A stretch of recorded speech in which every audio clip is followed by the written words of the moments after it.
We begin today a new section in Tanya. Till now, we've learned in the first 25 chapters how things are in a perfect world. In a perfect world, there's two ways that you can become a Beinoni.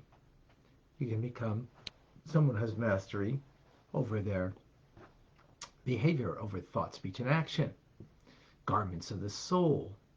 And that is, one way is from the mind understanding the greatness of God, the relationship to God, God's presence in the world, the value and purpose of your mission in life, the understanding of the value of a mitzvah, and all that will feed to your heart, and either have an understanding heart or a full-blown love of God. And that will lead you, of course, then to do for God, to do His will, to do what God needs from us. But not everybody has enough learning and enough mental capacity from that information that it should feed the heart, and it should bring us to behave the way we need to act the way we need to. But then there's another part, another way. It's a shorter way, but in a way longer. It's shorter because it's a part of the makeup of the soul, the divine soul. And that is, it has a hidden love for God. It wants to be connected and not to be disconnected. So if we are attuned with our true inner self, we can arrive to wanting to be connected and not disconnected, and that every moment is an opportunity to be bound up in the unity and the oneness of God. That was chapters 18 to 25 in brief. But that's when everything is going perfect. But what happens if there's obstacles in life? What happens if there's challenges in life? Whether they are challenges, material challenges, or health challenges, or relationship challenges. Or what if the challenges are between you and God and shortcomings of the individual? That's like a curveball. How do we deal with that? Because that could be a downer, which usually it is. So how do we deal with that? So, let's again gotta get some air in here.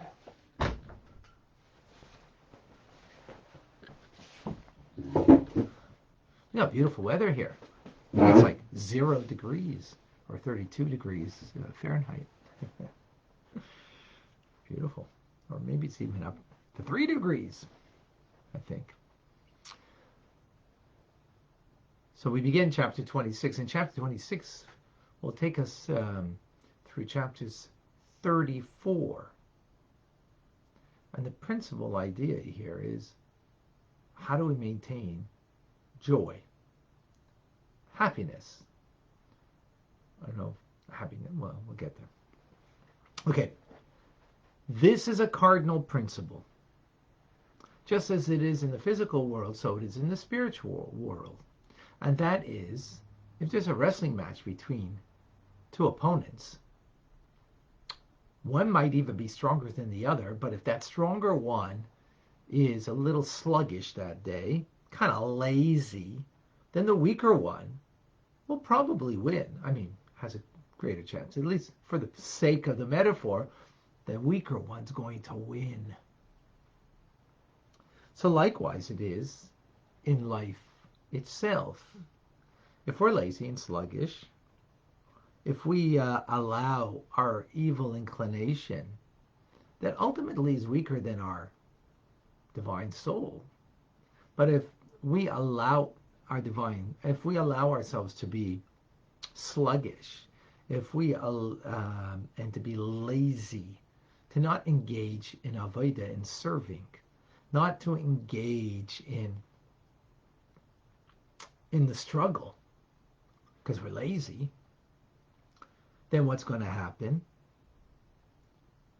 The negative side is going to defeat us in life struggles. But what do we need? We need to have alacrity, swiftness. Where's swiftness come from? Where do you get, like, you hop, skip, and a jump? Where does that come from? Well, it comes from joy. When you have a responsive heart. How do you have a responsive heart that you have joy, you're happy? Is when you're unblemished by any trace of worry or sadness at all. The verse says that there is a profit to be made from sadness in Mishlei, from Ecclesiastics, or Proverbs rather. Right? It says that there's a profit to be made from sadness. So the Alter Rebbe says, well, yeah, a profit, meaning the very statement that there's a profit to be made from sadness means that sadness itself is unwanted. But what can come out of sadness is something that is good. What can come out of sadness? Well, sadness here, if it is a justified sadness, meaning you're dealing with your stuff, you have a broken heart because you're dealing with whatever you need to deal with at an appropriate time, as we'll learn more about that, then there can be a profit of joy that comes out of that. In other words, when there's something that's separating between you and God, you deal with it by owning it, having a broken heart about that, then you can have a profit of joy that comes thereafter. You can have joy that comes thereafter. Happiness that comes as a result of dealing with what you need to deal with. So, sound advice, the Alter Rebbe continues and says, based on the teachings of sages, that when you have any kind of worry, anxiety, or maybe even sadness due to personal issues that you feel that you're lacking essentials, which can be family issues, health issues, and livelihood issues. Those are essential. So the Alter Rebbe says, our sages say in the Talmud that just as a person needs to bless God, thank God, blessing meaning to thank God, for good fortune, which is the blessing Hatoivu Meitiv, God who does good, that is good and does good. So you must also make a blessing for misfortune. Now the Gemara explains that you don't recite the same blessing for misfortune as you do for when you have good fortune. Misfortune, you say Baruch Daina Emes, that God is the true judge. But by the fact that you make a blessing, it means that you should accept the misfortune. How do you accept it? With joy. Just like you would accept visible, obvious good in your life, likewise a misfortune, you should accept it in an obvious, as the obvious good, accept it. And acceptance means you accept with joy, right? If you don't accept with joy, then it's not a true acceptance. Then it's kind of like compelled upon you, right? So he explains, how's that? Why would that be? So the Alter Rebbe explains, because everything comes from heaven, everything comes from God, that we know, right? The question is, everything that comes from above comes from a different dimensions of heaven. And there are two basic dimensions in the spiritual realm of heaven where everything comes from.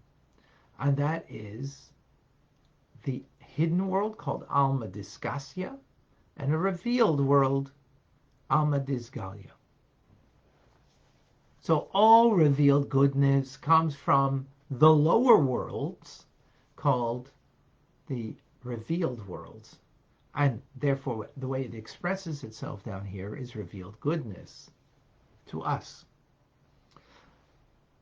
The challenging or difficult and painful, but not bad, comes from the hidden world. It's a hidden goodness. It comes from a higher place. So give me just a moment. I want to show this.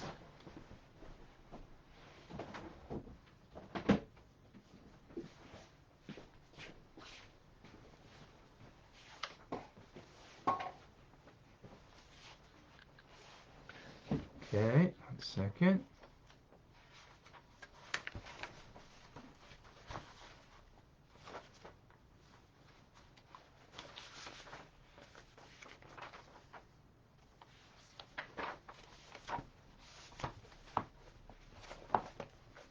So everything comes from God, from God's name, as it's indicated in His name.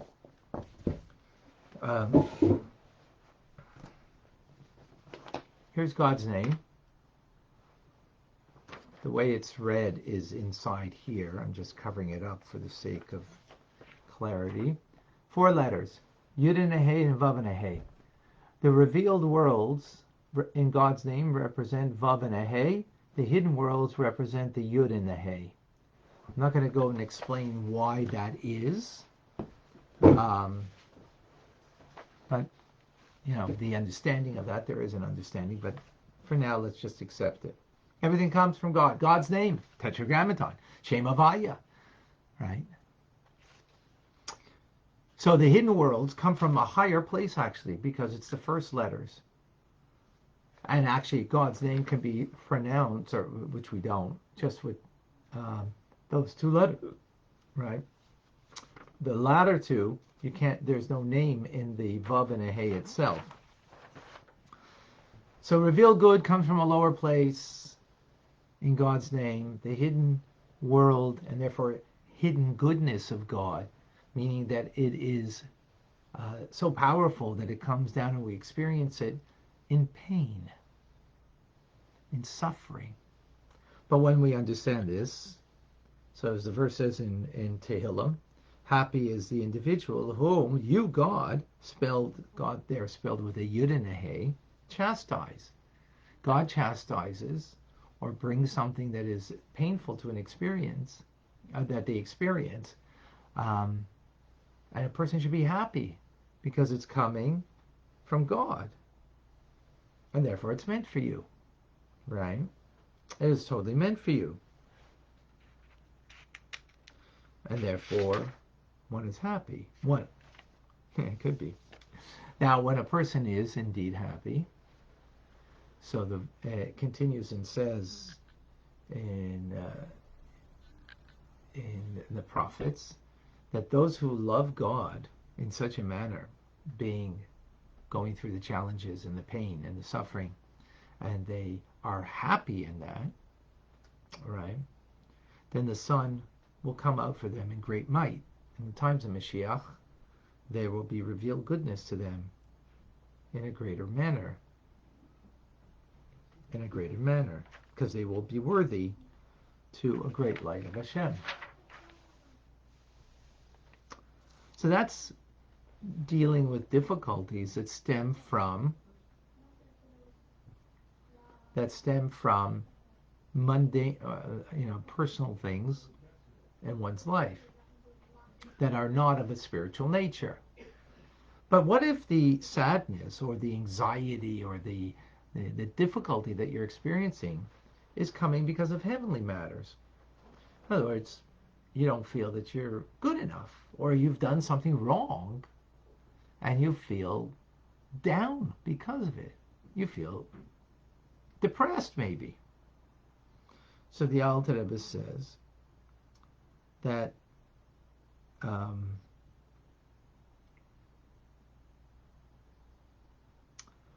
serving God must always be with joy. Whether you're in the middle of doing a mitzvah Or you're in the middle of business. If a feeling of anxiety or worry or pained by something, saddened because you did something, you said something, or you're just not, you wasted time and, God's not happy, or whatever the case may be, right? The Alter says something very interesting. We need to be self-aware that this is really coming from the evil inclination, this notion. And the evil inclination doesn't want you to feel bad, merely to feel bad about your situation, about, again, not your material situation, your spiritual standing. You just feel like, I'm not really up to,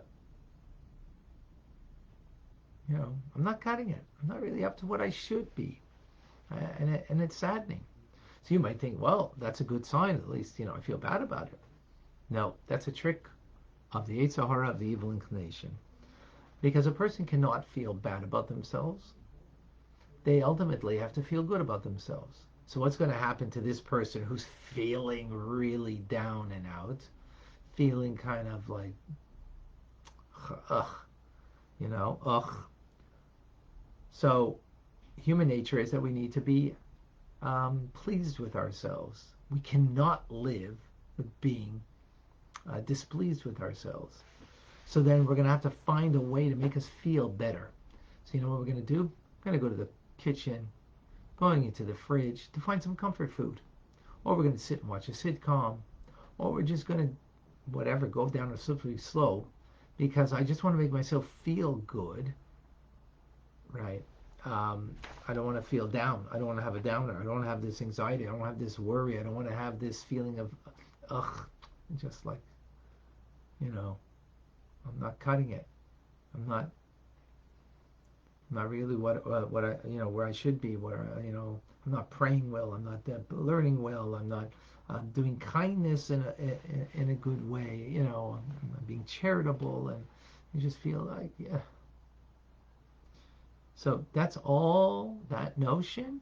No matter when it comes to you, whether in the middle of the day of work or in the middle of your Tanya learning, know that it's coming from a bad place. It's not coming from a good place. Because if it was genuine, meaning genuine means that you really want to get close to God and you feel a distance. So it wouldn't fall in the middle of, mundane activity. I'm sorry, this is not speaking about when it comes to you in the middle of prayers or middle of Tanya. In the middle of your work day, the middle of your, a mundane activity that you're engaged in.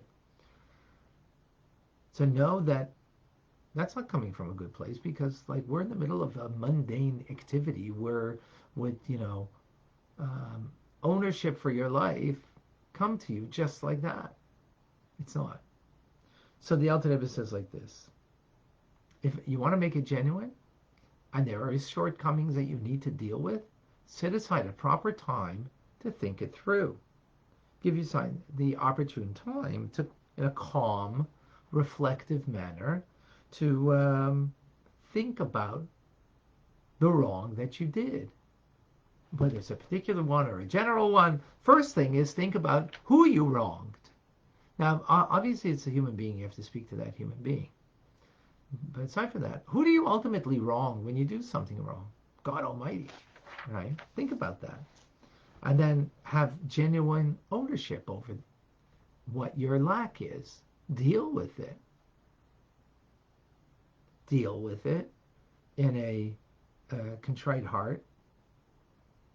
But after you deal with it, remove that anxiety, that sense of sorrow from your heart, and believe and have perfect faith that God has erased the sin and pardons us abundantly. With this, then, we can understand how we said earlier that there's a profit that comes from sadness. Well, there was a moment of sadness. There was a moment of a downer, right? So what did you do? You put yourself into a position that you should, in a calm, reflective manner, you think it through, own what you need to, and from there, now that take it away from your heart. No more sorrow. No more sorrow.